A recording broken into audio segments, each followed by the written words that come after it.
another episode of The Follow-Up. I'm Eden, and this is my dad, Noah. And for the past 3 years, we've been just sitting on my bed and having a conversation about something we want to talk about. And this week, we're going to talk about some things that we are thankful for. And after you watch this episode, make sure to go on Apple Podcasts, and you can write a review, you can rate us, and in your review, we would love if you wrote something that you're thankful for. That would be nice. Yeah, that would be nice. It's the time of year to do this. But we talk about some of these things pretty frequently. So, what are you thankful for? There are so many things to be thankful for. But there's family. Mm-hmm. Your health. Yep. And I'm thankful for all of those things.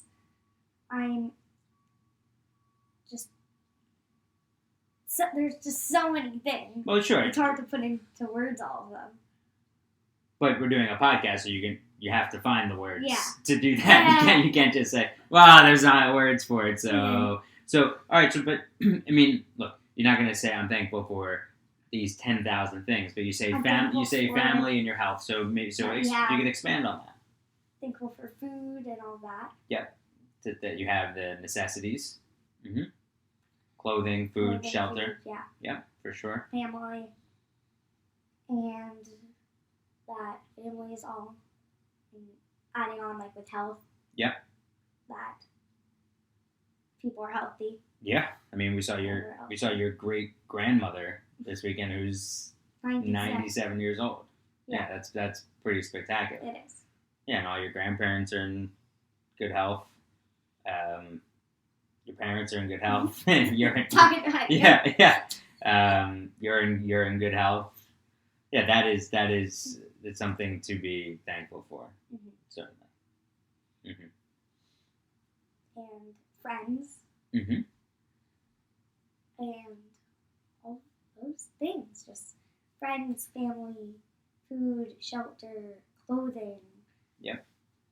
That we can have necessities. Sure. Are there certain things that make you feel thankful for these things? Are there certain things that you experience day to day, or you see day to day, and it's something different about living in New York City maybe than other places that makes you feel even more thankful for these certain things? What do you mean by in New York City? Well, I mean, you walk around, you see all types of people in New York City. And I think when you see people that have less, it makes you feel thankful for the things that you do have. Mm-hmm. Right, that you don't need anything really in excess. Right. Like you have what you need, and plenty that you want also, but that you have what you need, because you see every day people with nothing. Yeah. And you see people who might even come to school and you don't know who they are, but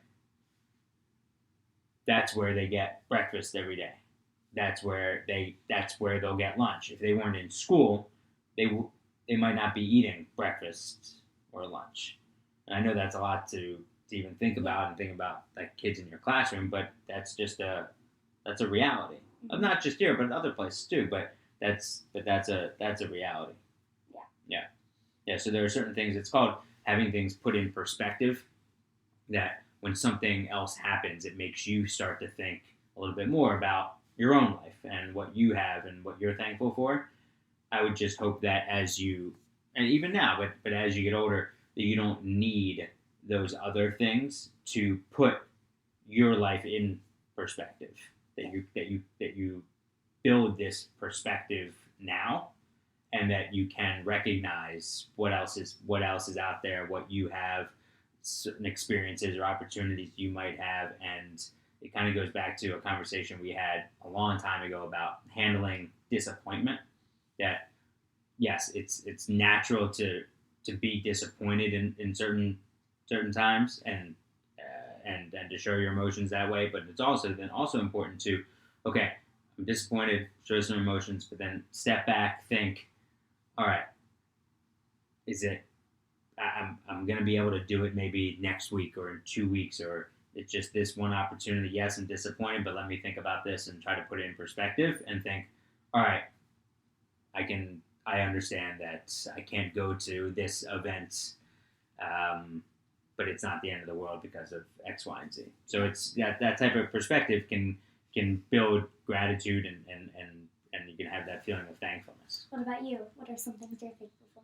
Well, certainly all the things that you said, for sure. But I would say, because it's two of us having a conversation, I would say that I'm extremely thankful for our relationship. Extremely. And I think it's a unique one. I think that having these types of conversations, not just when the camera's rolling, but we have a lot of conversations about a lot of things all the time. I'm thankful that Mom and I always said, we just want a healthy kid. And here you are. And I'm thankful to be able to say that when anyone says like, oh, how's Eden, or what's your daughter like, I'm able to say like, she's just a terrific kid. And sure, she drives us nuts sometimes. I'm sure I drive her nuts. I'm sure I drive her nuts sometimes. We're, it's a father and a daughter, parents, right? We drive each other nuts sometimes, right? Yeah. But that's natural. But I'm thankful that we can always find ways to talk about things. Yeah. No matter what.